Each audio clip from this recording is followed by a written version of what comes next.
ठिकाणी एक अत्यंत संवेदनशील असा विषय उमाताईंनी या ठिकाणी उपस्थित केला आहे. दीड वर्ष कारवाई होत नाही, आपण सांगितलं 1 महिन्यात होईल. प्रश्न इथं त्या संस्थेवर कार्यवाही होण्यापुरता नाही आहे.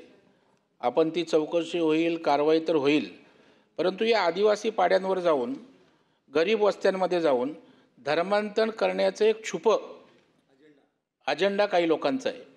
परवा आपण त्याच्यासाठी जनसुरक्षा विधेयक आणलं की अशा ज्या वळवळी आहेत त्या ठिकाणी काम करते. परवाही मी उल्लेख केला की नॅशनल पार्कच्या आदिवासी पाड्यांवर जाऊन हे प्रकार होत आहेत. त्याच्यामुळे प्रश्न तुम्ही या रमाबाई मुक्ती संस्थेवर त्या ठिकाणी कारवाई कराल, दुसरी पुढची आणखी एक कोणतरी दुसरी संस्था निर्माण होईल.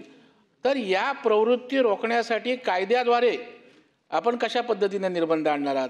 कारण आज ख्रिश्चन धर्मात असेल, मुस्लिम धर्मात असेल, गरिबीचा आणि असहाय्यतेचा फायदा घेऊन त्या ठिकाणी धर्मांतर होतं आहे. तर याच्यामध्ये आपण कायद्याद्वारे अशा गोष्टी होणार नाहीत, यासाठी आपण काय करणार आहात हा पहिला प्रश्न.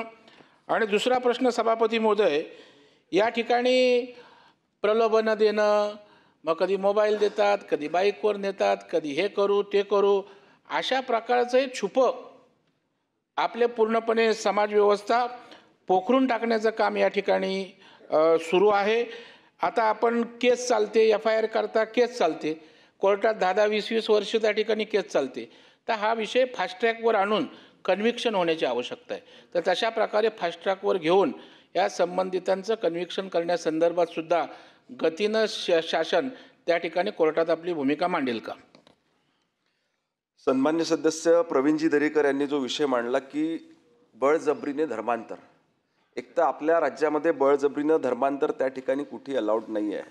अशा पद्धतीच्या केसेसचा त्या ठिकाणी समितीकडनं अभ्यास करण्यात आला आणि लक्षात आलं की जवळजवळ 35 केसेस ह्या त्या ठिकाणी घडल्या, परंतु ते त्यांनी स्वतःहून धर्मांतर करून घेतल्याच्या घटना त्या निष्पत्त आल्या. परंतु वारंवार तक्रारी प्राप्त होत होत्या की त्या ठिकाणी प्रलोभन काही लोकांना देण्यात येत होतं आणि ते वेगवेगळ्या पद्धतीचा मार्ग अवलंबून साधे सरळ जे लोक असतात त्यांचा धर्मांतरण करण्याचा प्रयत्न काही संस्थांच्या माध्यमातून, काही व्यक्तींच्या माध्यमातून त्या ठिकाणी व्हायचा.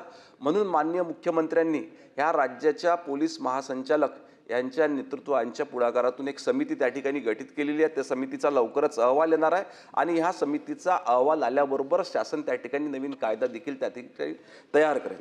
दुसरा आपला मुद्दा आहे की ह्या पद्धतीच्या केसेस झाल्यानंतर विशेष करून अशी केस कोर्टात जाईल, आम्ही गुन्हा दाखल करू, कोर्टात जाईल आणि कोर्टामध्ये मग 10-10 वर्ष जर का केसेस चालल्या तर त्या ठिकाणी जो अर्जदार असतो तो देखील काही काळानंतर थकून जातो. तर फास्ट ट्रॅकवर घेऊन अशा पद्धतीचा निकाल लवकरात लवकर लावण्यात येईल. सन्मान्य सदस्य मनीषा कायंदे. मी सकाळीच याबद्दल एक पॉईंट ऑफ इन्फॉर्मेशनमध्ये मुद्दा मांडला होता की एका गर्भवती महिलेला धर्मांतर करण्यासाठी भाग पाडत होते, तिने आत्महत्या केली. ही सांगलीची घटना आहे.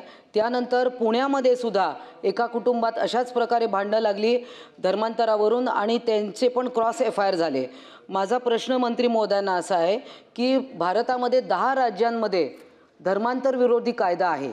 राजस्थान, उत्तर प्रदेश, मध्य प्रदेश, ओडिसा, आंध्र प्रदेश, छत्तीसगड, गुजरात, हिमाचल, झारखंड, उत्तराखंड. तर महाराष्ट्रामध्ये असा कायदा आपण पुढच्या अधिवेशनात आणणार का, धर्मांतर विरोधी कायदा? धन्यवाद.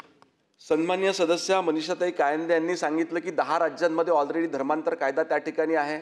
11वं राज्य आपलं त्या ठिकाणी राहणार आहे आणि 10ही राज्यापेक्षा अतिशय कडक कायदा झाला पाहिजे याच्याकरिता पोलीस महासंचालक यांच्या नेतृत्वात त्या ठिकाणी समिती सादर करण्यात आलेली आहे. त्यांचा अहवाल देखील आलेला आहे. त्याच्यामुळे आपण म्हणता येणाऱ्या अधिवेशनात आपण तो कायदा प्रयत्न पास करू.